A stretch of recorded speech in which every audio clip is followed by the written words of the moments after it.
দেখো এই অঙ্কটি এখানে কী রয়েছে, একটি কাজ এ 10 দিনে, বি 12 দিনে ও সি কত 15 দিনে করতে পারে। তারা একসাথে কাজ শুরু করার 2 দিন পর এ ও কাজ সম্পূর্ণ হওয়ার 4 দিন আগে সি চলে যায়। কাজটি শেষ হতে কতদিন সময় লাগবে আমাদের অপশান রয়েছে, আমরা অ্যান্সার বের করবো। তাহলে প্রথমত নর্মাল যা করি, এ এখানে আমাদের বি এখানে আমাদের সি, তাই না? তাহলে দেখো এ আমাদের 10 দিনে, বি হচ্ছে 12 দিনে আর সি হচ্ছে 15 দিনে। দেখতে আমরা বুঝতে পারছি 60 কত আমাদের লসাগু, এখানে আমাদের ভাগ করলে 10 দিয়ে ভাগ করলে 6, 12 দিয়ে ভাগ করলে 5 আর এটা আমাদের 4। তাহলে টোটাল দেখতে পাচ্ছি, টোটালে যদি ওরা একসাথে করে তাহলে কাজ দেখতে পাচ্ছি যে টোটাল হচ্ছে 15টা কাজ করতে পারে। আমরা এই পর্যন্ত থাকলাম। এবার বলছে কি তারা একসাথে কাজ শুরু করার 2 দিন পর, তাহলে 2 দিন তো একসাথে করেছে, তাহলে 2 দিন যদি একসাথে করে তাহলে 15 দিন কত 30টা কাজ তাহলে করেছিল। তাহলে টোটাল কাজের থেকে, টোটাল কাজ এটা হয় সবসময়, টোটাল কাজের থেকে যদি বাদ দিয়ে 30টা কাজ 2 দিনে ফার্স্টে করেছিল না, তাহলে বাদ দিলে 30টা কাজ কিন্তু এখনও পড়ে আছে। এবার কি বলছে, এ তো চলে গেল 2 দিনের হিসাব আমরা করেও নিলাম, তাহলে এ যদি চলে যায় 2 দিন পরে তাহলে এরা দুজন পড়ে থাকছে, তাই না? মানে বি আর সি থাকছে এখনও।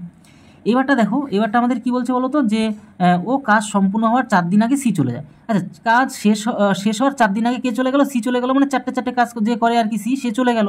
তাহলে শেষমেশ টিকে ছিল কে বলো তো? 5, মানে 5 মানে কে? বি শেষমেশ টিকে ছিল। তাহলে শেষ 4 দিন যদি বি করে, বি আমরা শেষ 4 দিনের যদি হিসেব করি তাহলে বি তো প্রতিদিন 5টা করে, তাহলে শেষ 4 দিন করেছে, 4-5 20টা কাজ কিন্তু ও শেষে করেছিল। তাহলে পড়ে থাকা এখনও 30টা কাজের মধ্যে যদি 20টা কাজ করে ফেলে তাহলে এখনও 10টা কাজ পড়ে আছে। এবার এই যে 10টা কাজ, এরা মাঝখানে এই যে বি আর সি তো ছিল, তাই না? এরা দুজনে কটা 9টা কাজ করে, তাহলে এই 9টা করে 10টা কাজ কত দিনে মানে করবে, ভাগ করলে তো বেরিয়ে যায়। এবার দেখো হিসাব করি আমরা, তাহলে প্রথমে 2 দিন করেছিল সবাই মিলে, 2 দিন করেছিল সবাই মিলে, তারপরে হচ্ছে কি বলতো, তারপরে হচ্ছে এখানে বলেছিল না শেষ 4 দিন আবার সি করেছিল, তাহলে শেষ 4 দিন যদি সি করে, টোটাল এইভাবে আমরা হিসাব করে দেখতে পাচ্ছি 6 দিন কাজ করলো ওইভাবে। তাহলে 6 দিন আর এদিকের এইভাবে আমাদের বাই আকারে রয়েছে 6 প্লাস, আর এদিকে যা হবে টোটালটা দিন বেরিয়ে পড়বে, তাই না? তাহলে 6 নং 54 আর 10 কত?